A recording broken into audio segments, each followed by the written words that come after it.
नमस्कार, आज आपण ठाण्यामध्ये आहोत आणि आजचा विषय असा आहे की तुम्ही जो पाहत आहात की जे फलक आहेत, जे होल्डिंग आहेत, ते खरोखरच परवानगीने लावले जातात की अनधिकृत आहेत, याबाबतचा हा व्हिडिओ आहे।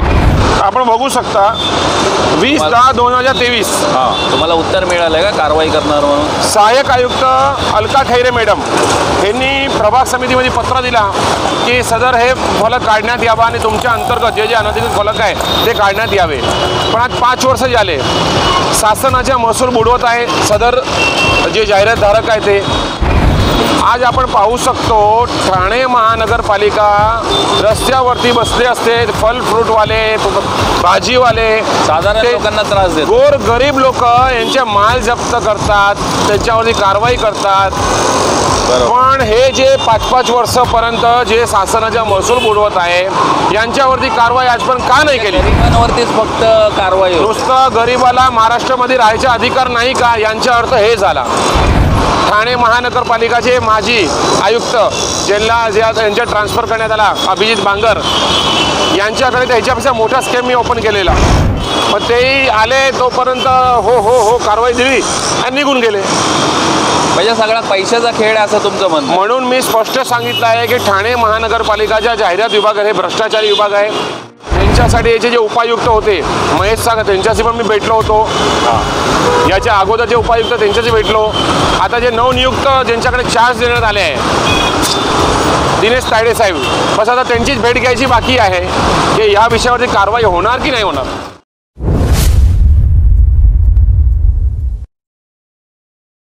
नमस्कार, आज आपण ठाण्यामध्ये आहोत आणि आजचा विषय असा आहे की तुम्ही जो पाहत आहात की जे फलक आहेत, जे होल्डिंग आहेत, ते खरोखरच परवानगीने लावले जातात की अनधिकृत आहेत, याबाबतचा हा व्हिडिओ आहे। सामाजिक कार्यकर्ते व RTI ॲक्टिव्हिस्ट भानुशाली, गोपाल भानुशाली यांनी काही दिवसापूर्वी त्यांच्या अथक परिश्रमाने या फलकांबाबत, हे जे काय अनधिकृत फलक लागतात, मोठमोठ्या होल्डिंग्स आहेत, याबाबत RTI मार्फत आणि काही पत्रव्यवहारामार्फत खूप मोठा घोटाळा ओपन केलेला आहे। त्याबाबत आपण या व्हिडिओमध्ये माहिती घेणार आहोत, तेव्हा व्हिडिओ हा शेवटपर्यंत बघा आणि जास्तीत जास्त लोकांपर्यंत पोचवा।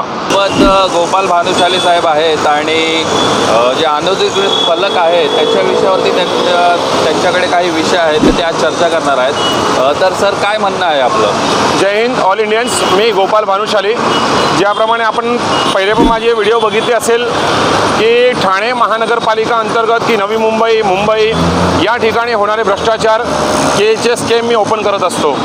तर आज विषय आहे ठाणे महानगरपालिकाच्या जाहिरात विभाग यांच्यामध्ये झालेले भ्रष्टाचार। कारण हे आहे मित्रो, आज मी कळवामध्ये आहे, आपण समोर बघू शकता ते कळवा जुना पूल या ठिकाणी आहे। आज आपण जे विषय बघत आहोत ते 40/80च्या हे संपूर्ण जे होर्डिंग आहे गेटवरती, आज हे होर्डिंग अनेक वर्षापासून, कमी 3 ते 4 वर्षापासून मीच बघत आहे एकच ठिकाणी। याच्यावरती जाहिरात पण चालू असते, अनेक राजकीय जाहिरात याच्यावरती लागलेली असते, ते असू द्या, ते वांधा नाही। पण स्थानिकांनी माहिती दिलेल्या अनुसार सदर हे जाहिरात फलकाच्या विषय मी माहिती अधिकार अंतर्गत ठाणे महानगरपालिकामध्ये अर्ज टाकला होता। त्यामध्ये मला माहिती भेटली की सदर विषयाकरिता कुठल्याही प्रकारची परवानगी घेण्यात आलेली नाही। आज हे आपण विषय हे अंदाजित 5 वर्षापासून आपण बोलू शकतो, 5 वर्ष एकच ठिकाणी लागलेलं आहे। अद्याप कारवाई झाली नाही का? अद्यापपर्यंत कोणी कारवाई तर झालीच नाही आहे, कारण 5 वर्षापासून झालेली, त्याच्यामुळे एकही रुपया त्यांनी भरलेला नसेलच, कारण त्याची परवानगीच नाही आहे। ओके। पण मुख्य बाब म्हणजे हे विषय कळवा प्रभाग समिती अंतर्गत येत आहे। आज कळवा प्रभाग समितीमध्ये अनेको सहाय्यक आयुक्त येऊन गेले, कर्मचारी आहे, अतिक्रमण कर्मचारी आहे, त्यांनी पण या विषयावरती दुर्लक्ष का केला? आज त्यांच्या हे परिसर आहे, हे जबाबदारी संपूर्ण वॉर्डची जबाबदारी सहाय्यक आयुक्त साहेबाची असते। मग आज 5 वर्ष झाले, अंदाजे 2 ते 3 सहाय्यक आयुक्त येऊन गेले, त्यांनी याच्यावरती कारवाई का नाही केली? बरोबर। शेवटी हे मी निर्देशनात माझ्या आल्यानंतर मी माहिती घेतली, माहितीमध्ये मला आपण बघू शकता 20/10/2023 हां, तुम्हाला उत्तर मिळालं का कारवाई करणार म्हणून? सहाय्यक आयुक्त अलका खैरे मॅडम यांनी प्रभाग समितीमध्ये पत्र दिला की सदर हे फलक काढण्यात यावं आणि तुमच्या अंतर्गत जे जे अनधिकृत फलक आहे ते काढण्यात यावे. पण आज 5 वर्ष झाले शासनाच्या महसूल बुडवत आहे सदर जे जाहिरातधारक आहे ते. आज आपण पाहू शकतो ठाणे महानगरपालिका रस्त्यावरती बसले असते फल फ्रूटवाले, भाजीवाले, साधारण लोकांना त्रास देत. गोर गरीब लोक यांचे माल जप्त करतात, त्यांच्यावरती कारवाई करतात. पण हे जे 5-5 वर्षापर्यंत जे शासनाच्या महसूल बुडवत आहे यांच्यावरती कारवाई आजपर्यंत का नाही केली? गरिबांवरतीच फक्त कारवाई होते. नुसतं गरीबाला महाराष्ट्रामध्ये राहायचा अधिकार नाही का, यांचा अर्थ हे झाला.